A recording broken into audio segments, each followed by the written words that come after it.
In today's video, I'm going to teach you how to manage permissions in Zoho CRM for users. By the end, you'll know exactly where to go, what you're looking at, and how to confidently switch permissions on or off for the right people in your organization.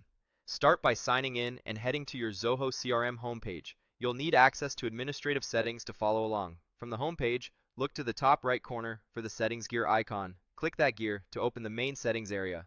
This is your control center for everything related to how your CRM behaves, and more importantly for today, how users are allowed to interact with data. Inside Settings, find the section called Security Control. This is where Zoho groups everything related to user access, restrictions, and governance.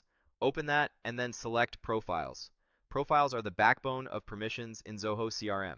Think of profiles as permission bundles that define what a user can do across modules and features. While roles usually determine data visibility based on hierarchy and ownership, profiles determine the specific actions a user can or cannot perform.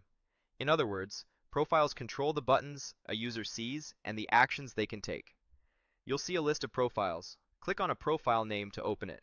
You might see options like Administrator and Standard.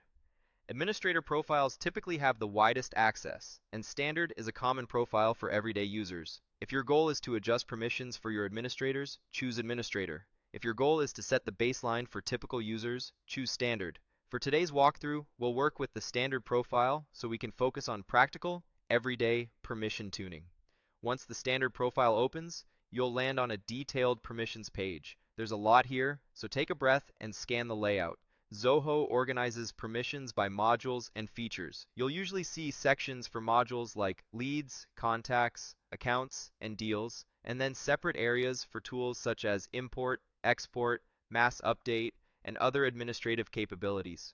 Within each section, permissions are presented as toggles or checkboxes, often labeled for actions like create, read, edit, and delete, as well as specialized options such as view all or modify all.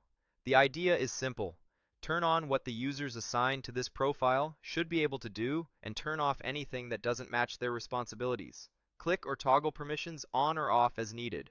For example, you might allow standard users to create and edit leads, but restrict deletion to prevent accidental data loss. You could permit reading accounts while disallowing exporting data if you want tighter control over information leaving the system. For modules that a team never touches, you can remove access altogether to simplify their interface and reduce mistakes. Small, thoughtful changes here can make day-to-day work both safer and faster. As you work through the list, keep an eye on features that carry higher risk. Export, delete, and modify. All deserve extra scrutiny because they can impact large sets of records or remove data entirely. If you're unsure, a good guiding principle is least privilege. Start with only what a user truly needs, then expand if you find legitimate roadblocks later. Remember that changes at the profile level apply to every user assigned to that profile, so make choices that make sense for the whole group.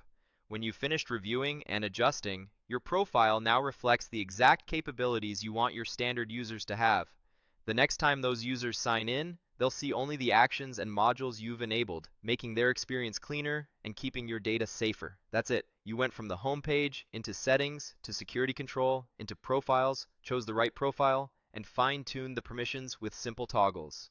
Use this approach anytime your team's responsibilities change or when you want to tighten controls to meet internal policies. Thanks for watching, and I'll see you in the next one.